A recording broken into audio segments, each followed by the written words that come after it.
government to go very close with this promises to the people. And if the government is not doing, judiciary has to monitor the journey from constitutional ideal to the practical experiences of the people with the constitution. That's one important point that I would like to. And therefore, judiciary has to really tame, so to say, tame some kind of monstrous majoritarianism. So that's, and how much, how we've been able to do it is the question mark in the present context. The question of is that we have to rely more and more on the invention of the Constitution, intervention of the Constitution in favor of justice and all this preamble to the Constitution. We have to ask this question, how far are we really turn constitutional functioning in favor of these loud principles of equality, justice, freedom, and most importantly, freedom. I think this is also a problem. Instead of relying on this, people by and large are relying on their caste connections, their networks, their narrow interests. They think that caste is most important or patriarchy is most important to rally around rather than the principle. Why there is no, why there is a tendency, a sort of a natural, so to say, natural disposition to rally around caste, which actually is the manifestation of lawlessness. Caste has been lawless, which is existing outside the formal, modern, secular structure of the Indian Constitution. We have to ask this question. So many movements are happening and I don't know how to handle this. So can I continue? Yeah. So, why you should ask this question: why people rely more on caste ethnicity, communal majoritarian communalism? This is the question that we need to ask and take that question as the common concern of the people, and that is how we can, with some consideration, celebrate the 75 years of Indian Constitution. The last point I would like to make, the last point, I still have 2 minutes? 3 minutes, okay. The last and I think the point is very important, I can see that point. Point is that we have to have some kind of a constitutional moralism. In the sense that you must really say that the ideal has this moral connotation to it, in the sense that the highest good in your life, you have to organize values in their moral order. You have to organize values in their moral order. And if I am supposed to organize this value, I would put freedom on the top. And as Sudhir has the right pointed out, freedom on the top, and then find out this is a moral ideal. How much can I really put that into practice? Now, and I'll give you one small example and stop. That our Indian Constitution gives a complete, total personality of a citizen. Complete, total personality of a citizen. That is to say, his or her rights are equally worthy of serious attention by the Constitution, constitutional practitioners and people. If that is the case, why there is hierarchy in citizenship? And again, I am able to assure this very important intervention. Why do you have first class, second class, third class citizenship in this country? If Indian Constitution is giving one concrete organized citizenship, why there is a fragmentation within this? Is it not? I am not saying something which is from my pocket. It's all in the perception of the people. First class, second class, third class, and some citizens are beyond this. And that's why we call citizenship in exile. This is first example. The second one is your vote is as worthy of attention, equal value. As Baba Ambedkar and his photographs all over, Baba Ambedkar said the constitutional strength is based on strength again.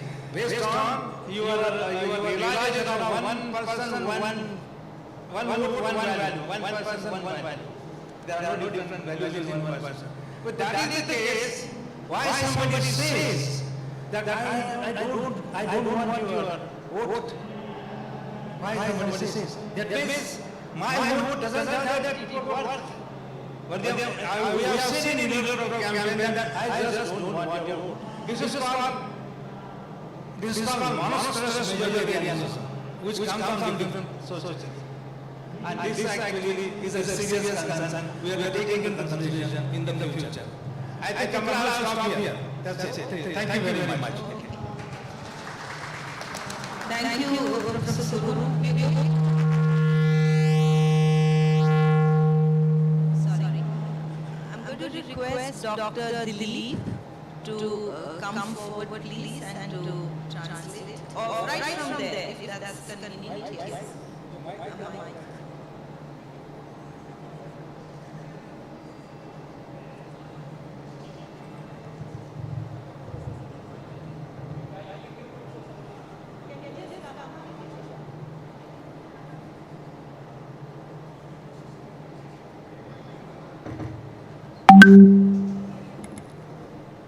ಎಲ್ಲರಿಗೂ ನಮಸ್ಕಾರ. ಸಂವಿಧಾನ ಭಾರತ ಮತ್ತು ಭಾರತೀಯರಿಗೆ ಅತ್ಯಂತ ಅವಶ್ಯಕವಾಗಿದ್ದು ಮತ್ತು ಪ್ರಜಾಪ್ರಭುತ್ವದಲ್ಲಿ ಸಂವಿಧಾನ ಕೇಂದ್ರಬಿಂದುವಾಗಿದೆ. ನಾವು ಸಂವಿಧಾನವನ್ನು ಎಷ್ಟು ಬದ್ಧತೆಯಿಂದ ನಮ್ಮ ಜೀವನದಲ್ಲಿ ಅಳವಡಿಸಿಕೊಳ್ಳುತ್ತೇವೆ ಅದು ಅತ್ಯಂತ ಮಹತ್ವದ್ದಾಗಿದ್ದು, ಸಂವಿಧಾನ ಮತ್ತು ಪ್ರಜಾಪ್ರಭುತ್ವತೆಯಲ್ಲಿ ಇಂದು ಜಾತಿ ಧರ್ಮದ ಮೇಲೆ ತಾರತಮ್ಯ ಮಾಡುವುದು ಔಚಿತ್ಯವಾದಲ್ಲ. ರಾಷ್ಟ್ರೀಯತೆ ಜಾತಿಗಿಂತ ಸಂವಿಧಾನ ಅತ್ಯಂತ ಮಹತ್ವದ್ದಾಗಿದ್ದು, ಇದಕ್ಕೆ ನ್ಯಾಯಾಂಗವು ಅತ್ಯಂತ ಮಹತ್ವದ ಪಾತ್ರವಹಿಸುತ್ತದೆ. ನ್ಯಾಯಾಂಗವು ಸಂವಿಧಾನದ ರಕ್ಷಣೆ ಮಾಡುವಲ್ಲಿ ತನ್ನ ಮಹತ್ವವನ್ನು ತೋರಿಸಬಹುದು. ಸ್ವಾತಂತ್ರ್ಯ, ಸಮಾನತೆ, ಭಾತೃತ್ವ ಸಂವಿಧಾನದ ಬಗ್ಗೆ ಆಶಯವಾಗಿದೆ. ಆದರೆ ನಮ್ಮ ಸಂವಿಧಾನದಲ್ಲಿ ಜಾತ್ಯತೀತ ರಾಷ್ಟ್ರ ಎನ್ನುವಂಥದ್ದು ಶಾಂತಿಯಲ್ಲಿಯೂ ಕೂಡ ಇಂದು ಧರ್ಮ, ಕೋಮುವಾದ ಮತ್ತು ಇತರ ವಿಷಯಗಳಿಂದ ಸಂವಿಧಾನದ ಮೂಲ ಆಸೆಗೆ ಧಕ್ಕೆಗಳನ್ನು ಹೆಚ್ಚಾಗಿ ಕಾಣುತ್ತಿದೆ. ಕೊನೆಯ ಮಾತು, ಸಂವಿಧಾನದ ಮೌಲ್ಯಗಳು ಪ್ರತಿಯೊಬ್ಬ ಜೀವನದಲ್ಲಿ ಅಳವಡಿಸಿಕೊಳ್ಳುವುದು ಇಂದಿನ ಅಗತ್ಯ ಮತ್ತು ಅನಿವಾರ್ಯವಾಗಿದೆ. ಪ್ರತಿಯೊಬ್ಬ ವ್ಯಕ್ತಿತ್ವವನ್ನು ರೂಪಿಸಿಕೊಳ್ಳಲು ಸಂವಿಧಾನದ ಆಶಯಗಳು ಬಹಳ ಮಹತ್ವದ್ದಾಗಿದೆ. ಆದರೆ ಸಂವಿಧಾನದ ಸಮಾನವಾದ ನಾಗರಿಕತೆಯು ನಾಗರಿಕತೆ ತಾರತಮ್ಯತೆಯನ್ನು ಹೆಚ್ಚಾಗಿ ಕಾಣುತ್ತಿದೆ. ಆದರೆ ಕೊನೆಯ ಒಂದು ಮಾತು, ಒಂದು ಮತ ಒಂದು ಮೌಲ್ಯ ಪ್ರತಿಯೊಬ್ಬರಿಗೂ ಇದ್ರೂ ಕೂಡ ನಮಗೆ ಓಟಿನ ಅಗತ್ಯತೆ ಇಲ್ಲ ಅನ್ನುವಂಥ ಒಂದು ಮನಸ್ಥಿತಿ ಇವತ್ತು ನಡೆದಿದೆ. ಹೀಗಾಗಿ ಸಂವಿಧಾನದ ನಮ್ಮ ಮೂಲ ಆಶಯ ತತ್ವಗಳು ಪ್ರತಿಯೊಬ್ಬ ಭಾರತ ಪ್ರಜೆ ಅಳವಡಿಸಿಕೊಳ್ಳಬೇಕಾಗಿರುವುದು ನಮ್ಮೆಲ್ಲರ ಆದ್ಯ ಕರ್ತವ್ಯ. ಧನ್ಯವಾದಗಳು. Thank you. Second speaker is Professor Nandini. Sundar, you would like to go there? Sure.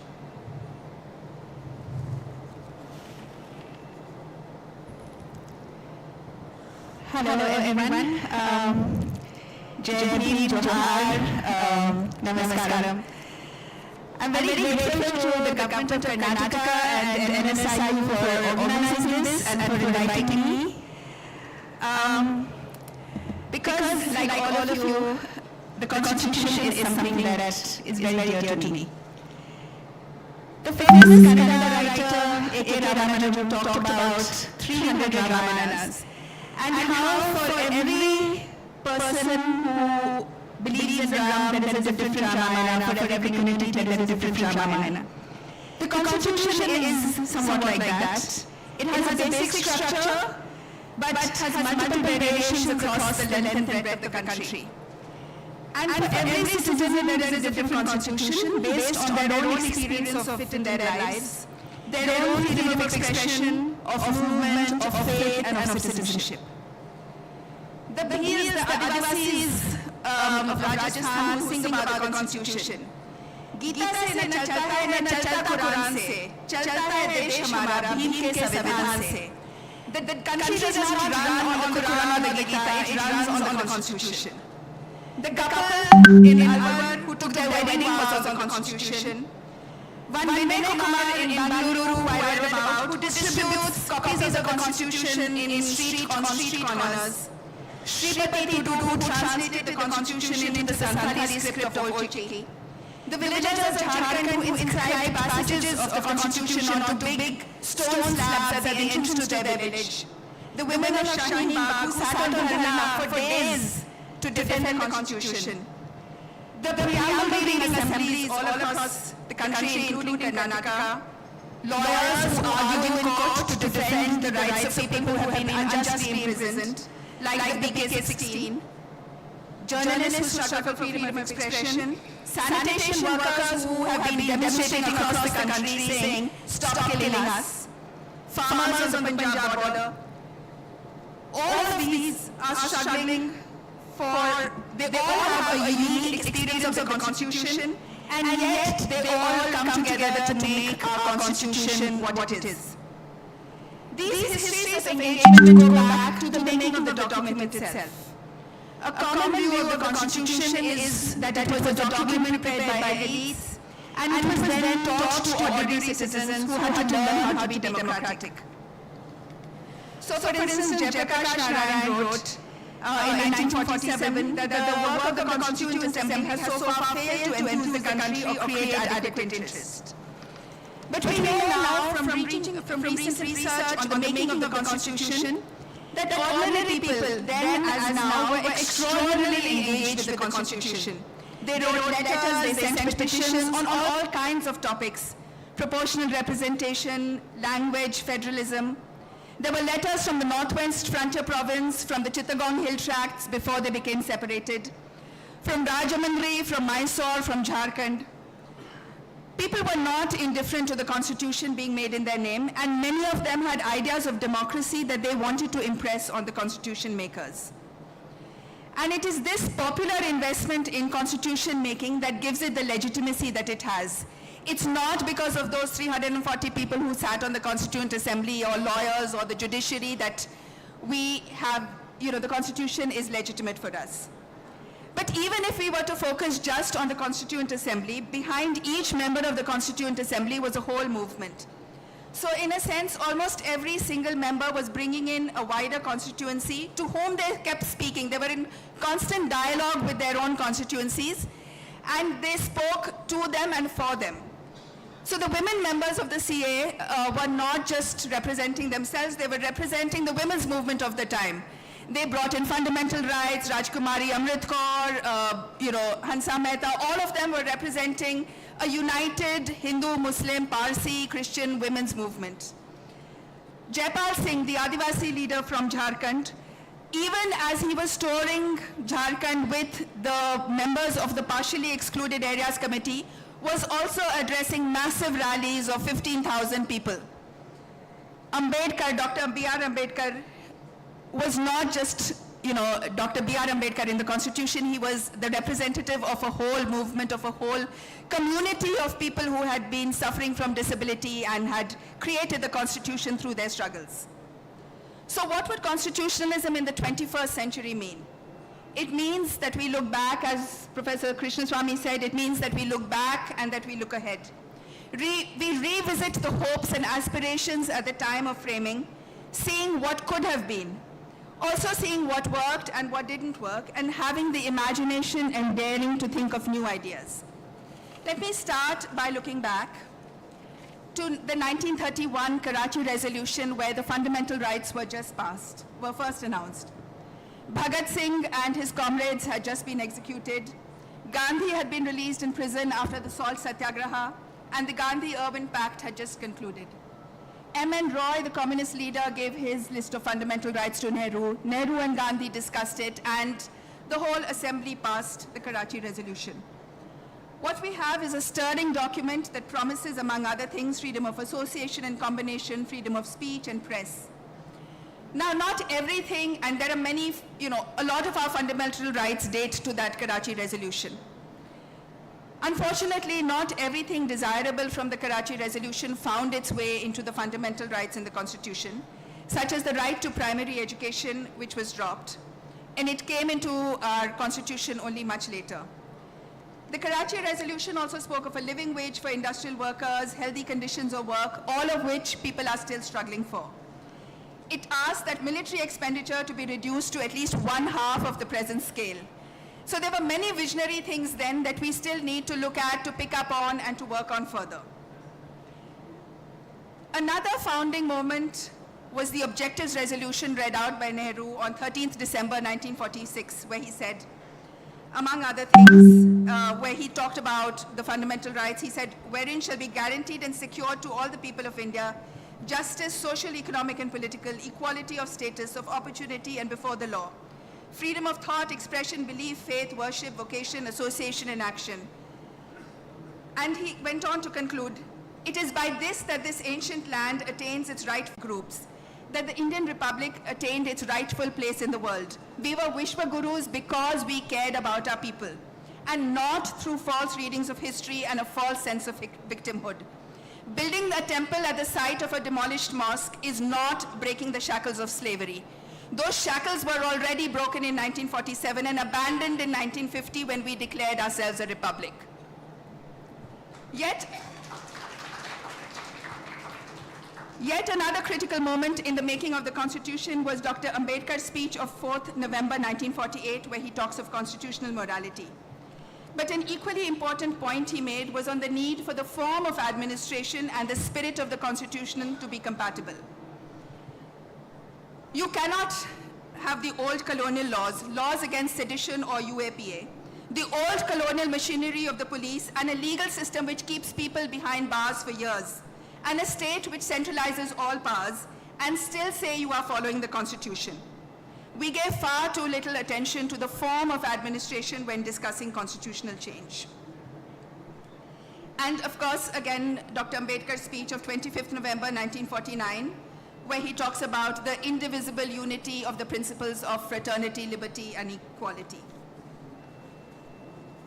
Dr. Ambedkar had also warned us that India could lose her independence if creed or religion was put above country. The threat, as Professor Guru said, is not from outside, but from majoritarianism within. Let me end with one last significant moment in the making of the Constitution, Gandhi's last fast and his murder by the RSS and Hindu Mahasabha. People often wonder why the Constitution is not Gandhian. It is true that many people in the Constituent Assembly spoke about Gandhi, for instance, when discussing prohibition. But students of law should remember that when they try to understand the Constitution, not just students of law, but citizens, it is not to judicial judgments that we look to understand Gandhi's Constitution. It is to the various people's movements of this country, people's movements for communal harmony, to save the Constitution, for democracy, for the environment, or against displacement, movements which involve satyagraha and mass peaceful protest. Gandhi's last fast from January 13th to 18th, 1948, was to protest against the takeover of Muslim shrines. And it is this memory of Gandhi's sacrifice and his last fast that should stand in the way of any future demolitions and takeovers of the mosques and other places of worship in India. Let me just read out from Gandhi's announcement when he started his last fast. 22nd December 1947. Some 8 or 10 miles from here in Mehroli, there is the shrine of Qutubuddin Bakhtiyar Chishti. It is esteemed to be second only to the shrine at Ajmer. It is visited every year not only by Muslims but thousands of non-Muslims.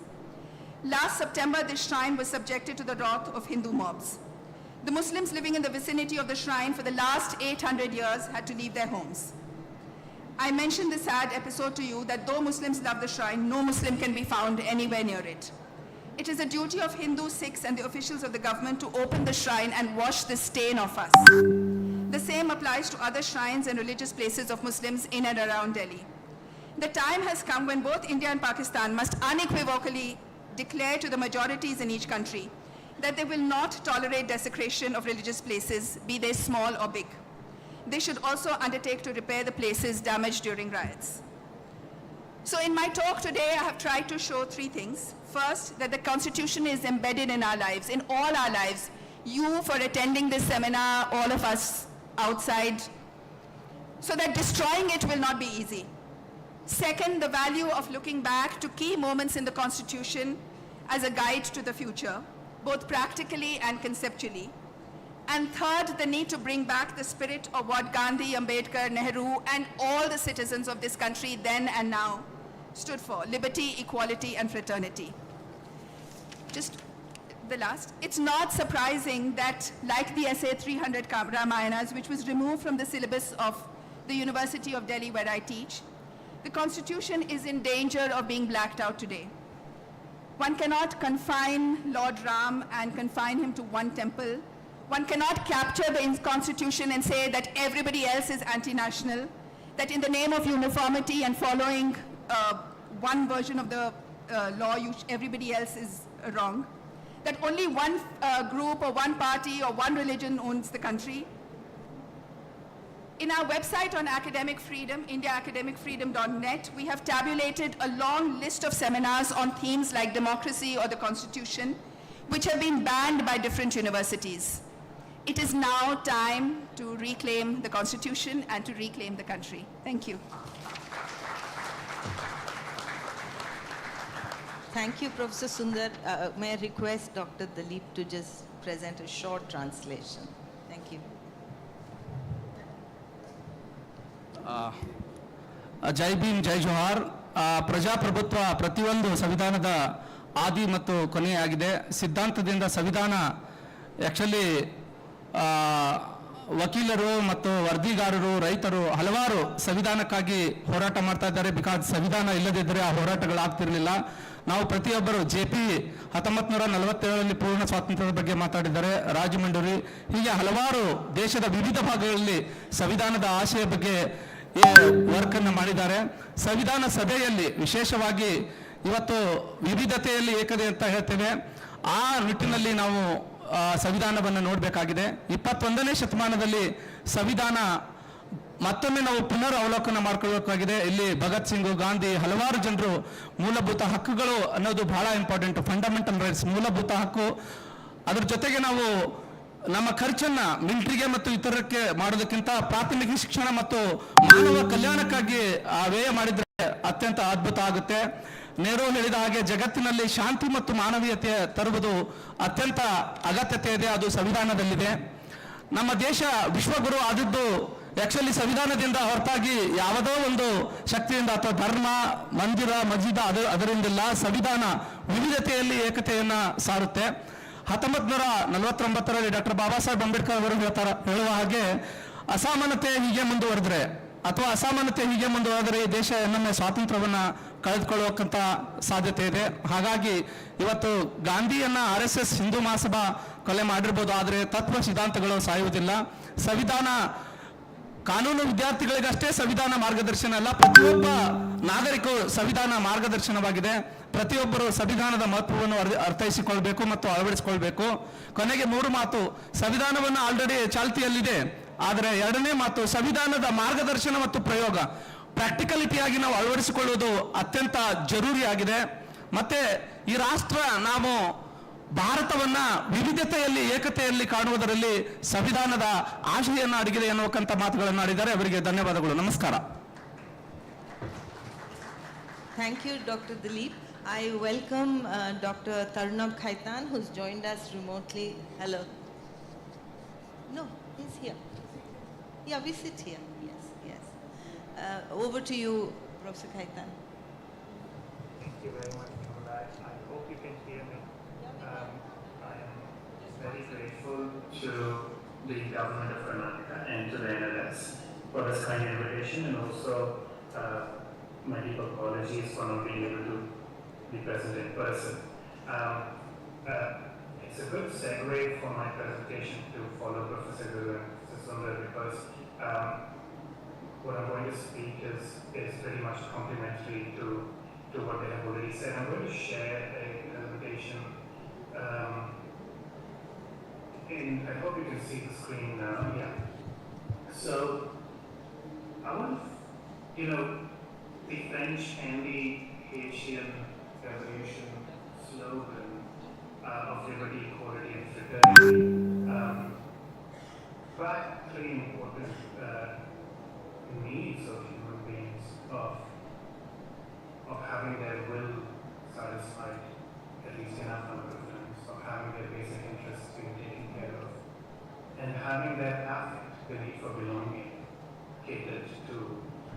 but we know that fraternity in this triptych has for long been the Cinderella, the stepchild. And this is not just in the Indian Constitution. Constitutions across the world have taken liberty, democratic constitution, taken liberty quite seriously, equality somewhat seriously, but fraternity very beyond a rhetorical endorsement. So how do you imagine what it, actually before I go there, there's a graffiti from a Parisian street where you can see liberty, equality, and Beyoncé, right? Fraternity becomes the most replaceable, unimportant of the triptych. But anyway, so I want to imagine what taking fraternity seriously might look like. And why fraternity matters is important, not just because Africa is an important dimension of well-being, but also in our current context. As we think about democratic decline around the world, I want to draw your attention to a very important book published in 2006 by Professor Tryst called The Authoritarian Dynamic. Professor Sundar is a political psychologist, and she, on the basis of multiple psychological experiments in social groups, claimed that every big enough human society will have about 30% or so of its population, about a third, which will be predisposed to certain authoritarian tendencies, a predisposition. Now, this is not necessarily a bad thing. One can imagine this is the group that stands up, kill and die for the tribe when under threat. But the defining feature of this authoritarian predisposition is to treat the normative unity of the group as the most important value to defend. And that is the idea that fraternity captures. The idea of the oneness of the group, which in a context of celebrating individualism and multiple discrete identities, we have kind of lost sight of. So given human nature, this is the reality, we cannot write off a third of human populations. How do we take fraternity seriously while still treating liberty and equality as important values? That is a project, I think, that engaging with the rise of populism and the rise of democratic deconsolidation around the world requires us to revisit. Because at the moment, what we have is the only people who are taking fraternity seriously are the authoritarians. Liberals are not even entering the fray. There is no liberal answer to the question of belonging, who belongs and why. The main progressive hope is that the question of fraternity will go away, and until liberals have a solid liberal and an answer to this question, I think they will continue to lose the fight. So let me think about two broad issues here. The first one we'll think about briefly are the bases of liberal belonging. What are the foundations of belonging in a liberal fraternity? And then I'll think about some constitutional design implications that might follow. The second is particularly speculative, because this is a more forward-looking presentation. I just put them out to you as food for thought rather than concrete suggestions. Anyway, so to my mind, there are four bases on which quality can think about belonging and can answer the belonging question. And a non-starter in my view for any liberal account fraternity is identity. Group-based ethno-cultural identity, we all know its most important champions in India have been the Hindus or others, the far right. That has quite successfully deployed the idea of belonging in an exclusive, narrow, majoritarian way, but its success in part should give us reason to think about why there hasn't been an alternative to that narrative of belonging. There have been attempts to think about the belonging question in liberal thought as well. Someone like David Miller has talked about liberal nationalism, but to my mind, that remains a non-starter. I just don't think that if you're committed to equality, you can track ethno-cultural identity as a basis of belonging. The second idea, which we heard echoes of in the previous two presentations, were articulated by Habermas in the German context of the idea of constitutional virtues, which is belonging based on values. Its main defect, perhaps, is its operationalization. How do we get people to change their value system, and also its deliberate forms that one might have in restricting belonging to those who have the right values. The two other potential bases that have been less explored in the literature that I want to just put out there for us to think about are the idea of virtue-based belonging, the virtuous citizen. Now, this is obviously aspirational and stereotypical, but this idea of virtue-based belonging draws upon certain cultural, thick descriptions of cultural habits of the people, cultural virtues. They're selective, they're cherry-picked, but they create a sense of Britishness or Germanness or Indianness.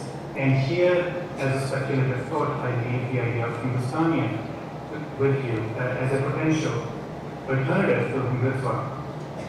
And the kind of virtues I have in mind are virtues of a cultural comfort with difference, complexity, and contradiction, a sense of caution and pragmatism, non-recklessness, a sense of politeness, which we call tahzeeb, or other non-ostentatiousness, resourcefulness, and jugaad.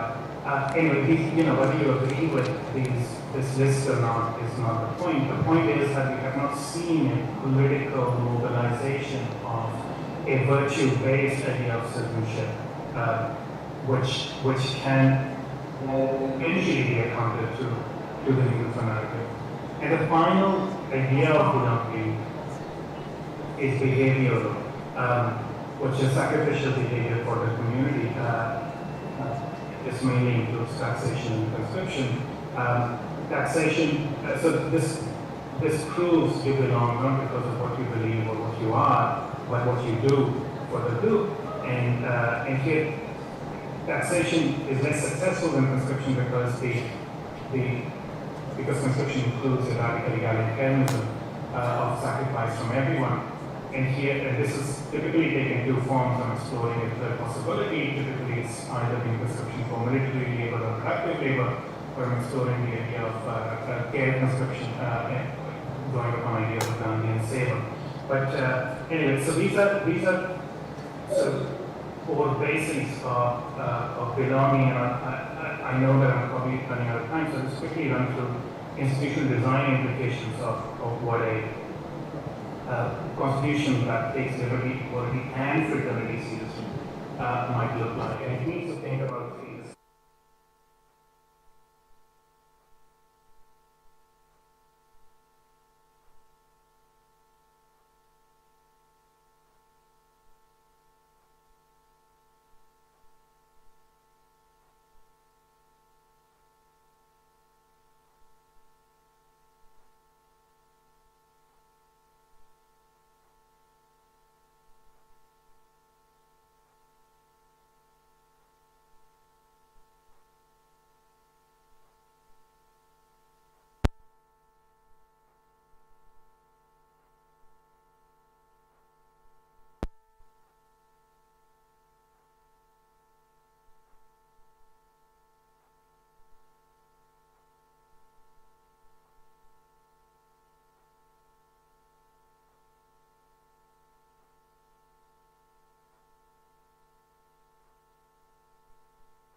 Dr. Dilip, can you just come up and translate whatever you managed to jot down, which I think would be most of what Professor Khaitan said. Yeah, thank you. Thank you, Tarunabh, can you hear us? Thank you. You know, we lost you in the last minute, but I think we got pretty much 90-95% of your talk. Yeah, thank you. It's being translated now.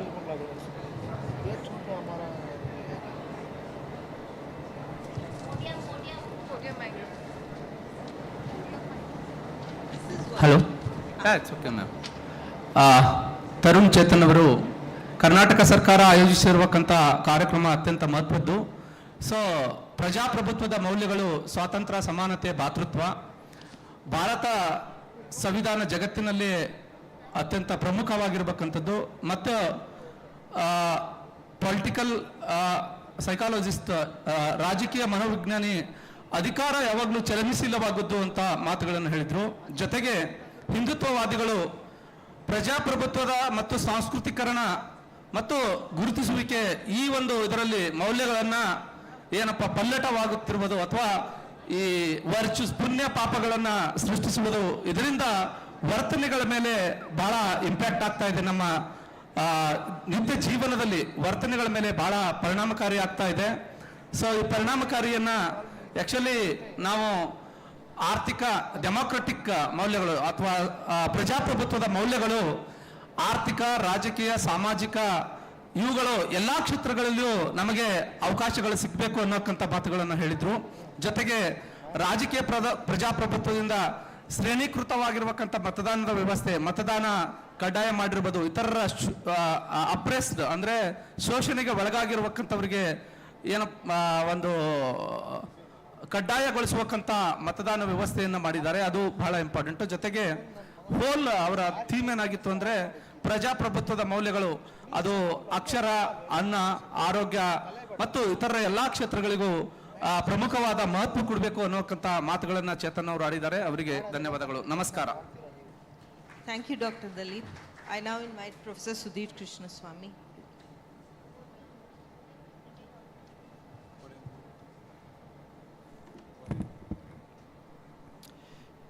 So may I begin by thanking all the panelists for sketching in very different ways of thinking about the 75th anniversary of the Constitution. So I'm not going to try to summarize, though I come in last on the panel, I'm not going to try and summarize on what the other panelists have said, but I will try and pick up some strands in a particular way and build on it. When we think of the 75th year of the Constitution, and we think it calls for a celebration, there is a way in which we think or we project the Constitution as if it were a perfect and complete document. That the Constitution says all there is to say about our public life and politics, and the Constitution is the last word on all aspects of public life and politics. Today, on the 75th year, I think that we must seriously confront the idea that our Constitution may be incomplete and imperfect in some ways. And I am going to try to, as a matter of reflection, try and emphasize some ways in which, some directions in which we might think about this problem. First, what was the Constitution meant to create? Was it meant to create the state? I think there is no doubt that the Constitution has created the institutional structure of the post-colonial state in India. This structure, the legislatures, the executive branch, the judiciary, has been sketched in elaborate detail with the constitutional grammar that Professor Nandini Sundar referred to, which Dr. Ambedkar called a constitutional morality. So our Constitution is very detailed about the institutions of state. It also mandates that this state must follow the rule of law on the one hand, and that this state must be governed by democracy. These three things are clearly written and sketched out in the Constitution. Professor Tarunabh Khaitan has talked about the varieties of democracy, how do we count the vote, and so on and so forth. Certainly we can think about those problems, but the Constitution of 1950 already sketches the state in considerable detail. Does the Constitution sketch the contours of the nation? And I want to make this distinction between the nation and the state.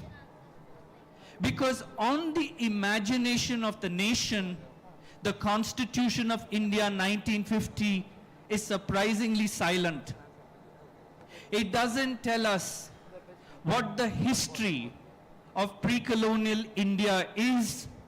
It does not on the face of it tell us, like the South African Constitution does in the preamble, that we leave behind the past of apartheid and we create a new nation.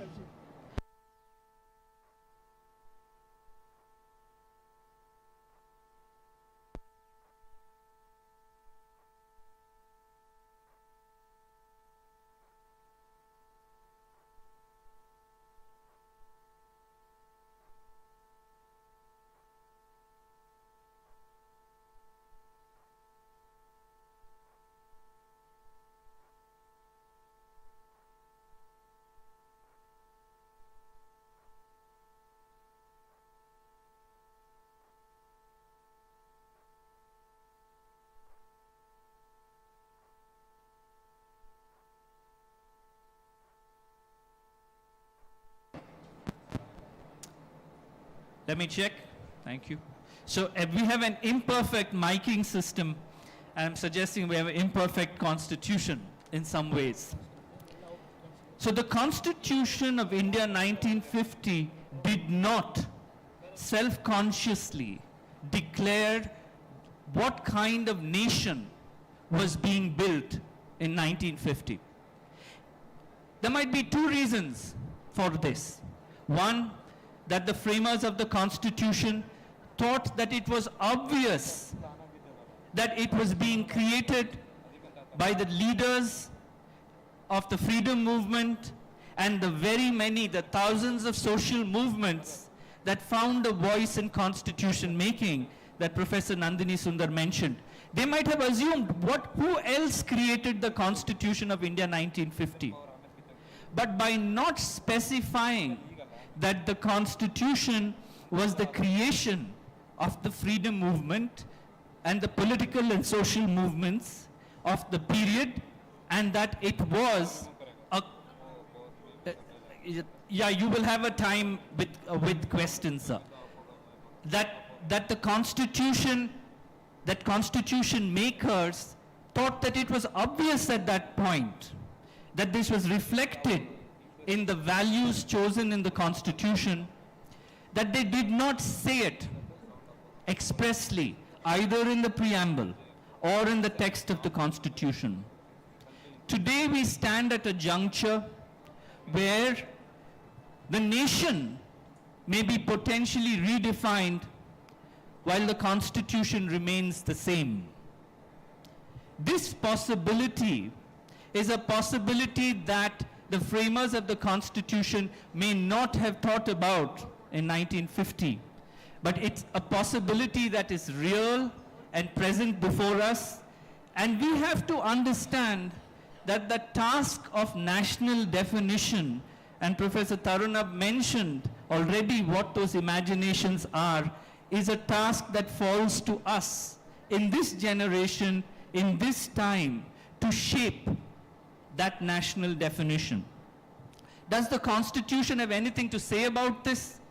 I need to say one more element, that our Constitution did not create an empty shell of liberal politics. Professor Tarunabh Khaitan has already spoken about the deep ideas of fraternity and other social goals that are embedded in our constitutional document. So it's not an empty shell. The Constitution commits us to projects of social transformation, to projects of social justice. This is written in the Constitution. So it is not an empty shell, but it leaves to democratic politics as to how we might shape and pursue these constitutional goals. Today, if we make the mistake, as at the 75th year of the Constitution and the Republic, of assuming that the Constitution is a perfect and complete document, and that all we need to do is to celebrate it by whatever performative act, reading of the preamble, and so on, we miss the central political question for constitutionalism and democracy in the 21st century. And I reiterate that that central question is the level and the extent to which the Constitution shapes the design of the nation. And this question, the definition of the nation, will shape the 21st century in India. I'll say one last thing. When I say that the Constitution is imperfect, I am not suggesting that Constitution makers thought, made a mistake. Professor Nandini Sundar already referred to Dr. Ambedkar's speeches in the Constituent Assembly just before the Constitution was adopted. But I'm going to refer to a different speech, not a speech that Professor Sundar referred to. And that is the speech about the place of democracy. Dr. Ambedkar was asked the question, if the Constitution has specified all there is to specify, it has stated the goals of the society, it has stated the goals of politics, what is left? There's nothing left for democratic politics to do. And Dr. Ambedkar replied that no constitution can close the domain of politics. It cannot be that once we write a constitution for any society at any point in time, that all the domain for electoral politics and representative politics is over. There's nothing to do. That is a mistake. Constitutions must be written in a way that they allow for different kinds of democratic politics to emerge and thrive. And so, the contest that we see today on the 75th year of the Constitution of the Republic is one that was well understood in 1950 when we adopted the Constitution. And it's one that must be joined, and this conference is an example of the kind of deep immersion and understanding that we should create around the Constitution. Let me stop there and hand back to Professor Kamala.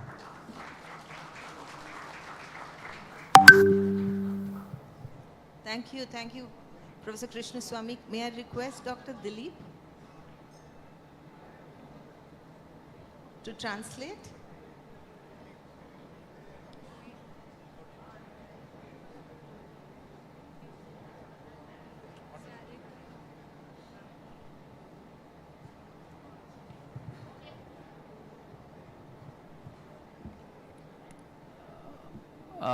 Professor Sudhindra sir ಅವರು ಭಾಳ ಅಚ್ಚುಕಟ್ಟಾಗಿ ಸಂವಿಧಾನ ಎಷ್ಟು ಮಹತ್ವದ್ದಿದೆ ಮತ್ತು ಸಂವಿಧಾನದ ಆಶಯಗಳೇನು, professor ಸುಂದರಿಯವರ ಮಾತುಗಳನ್ನು ಇಟ್ಕೊಂಡು ಸಂವಿಧಾನಕ್ಕೆ ಎಂಥ ಅದ್ಭುತವಾದ ಆಶಯಗಳಿದೆ ಅದನ್ನು ನಾವು ಹೇಗೆ ಅಳವಡಿಸಬೇಕು ಅನ್ನೋಕ್ಕಂಥ ಮಾತುಗಳನ್ನು ಆಡಿದ್ದಾರೆ.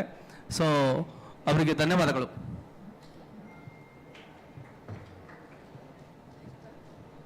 Thank you. Short. I think captured the main points. We have actually, as per the clock, we have about 3 minutes. So what I'm going to do is, one, request those who have many questions, take it outside this hall during the tea break. But I think we have time for 2 very short questions with very short responses. I'm going to ask, please specify your question very sharply and indicate whom you want a response from. So if there are 2 hands that I see, anybody here Yeah, so what I'm going to do is maybe this gentleman here in the check shirt, sir. Yeah. No, next Hello? to you, sir. No, sorry, next to you. No, I identified, recognized him first. Thank you. Thank you, ma'am. This is Dr. Shedni Pradeep. I teach political science and public administration from Christ University. I have 2 points to mention here when we're trying to equate between constitution and democracy. Of course, we agree upon the point that we have the constitutional democracy, means constitution conditions the democracy. But at the same time, what if the democracy goes with the majoritarianism, and to what extent majoritarianism, or in fact Tarun has mentioned about the fraternity, is given more priority compared with the liberty and equality. When that means, what if the fraternity through majoritarianism tries to influence in a reverse way towards the constitution, then I think, in fact, Professor Sundar sir also mentioned that constitution is not perfect, not so perfect. So precisely my point here is that we can't say that everything is perfect, for a simple reason that constitution itself provides a provision to amend the constitution through constitution article 368. Clearly indicates that it is not complete. That is one Yeah. point we need to understand. Right. Second So thing, your points, I think you should just conclude okay, with. my point here If is it's that just a comment, I'm not even going to turn Yeah, it over yeah, to the yeah. panelists. so my just observation here is that through majoritarianism, to what extent constitution is going to be continued. In that way, we have article 316, the article 13, which is guardian of fundamental rights. Do we need to go to further Yeah. to have another Thank you. article to guard the other important Thank you. components of the constitution? Thank you. I'm going to turn to Professor Khaitan, whether you could respond to it, but my request is very briefly. Thank you. You're muted. Okay, I'm sorry. Yeah. Yeah. Go ahead. I just want to say that the Constitution is a framework. It's not a recipe for success of your chosen ideas. And as Sudhir said, as Professor Krishnaswamy said, Constitution is a starting point, but politics has to do the heavy lifting. And sometimes you do, sometimes you win. Okay, thank you. This gentleman here in the second row, please. That will be our last question.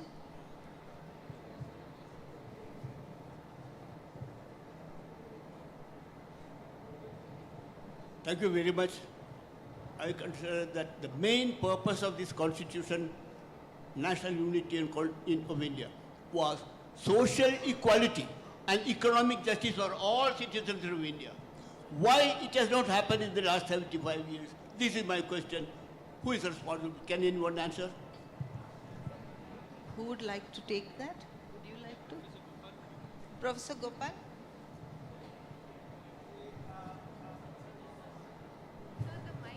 No.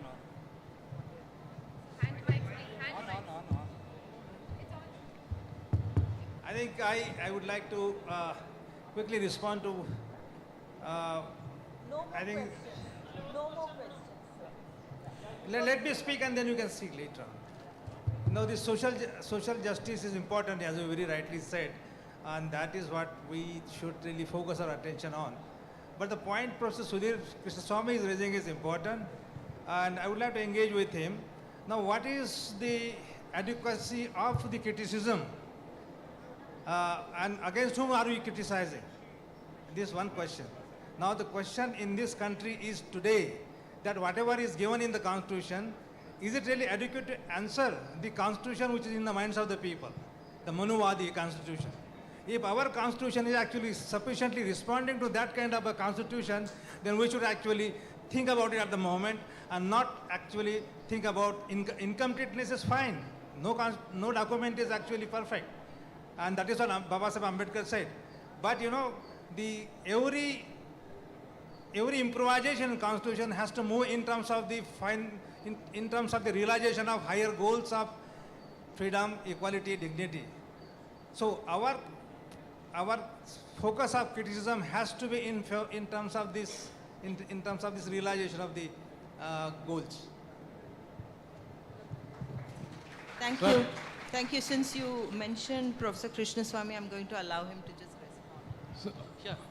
If we think about the problem of defining what the constitutional direction is, we, all of us here in this room, have to better understand our constitutional history, by which I don't mean just the 3 years between 1947 and 1950 when the Constituent Assembly debated the Constitution. We clearly need to understand that.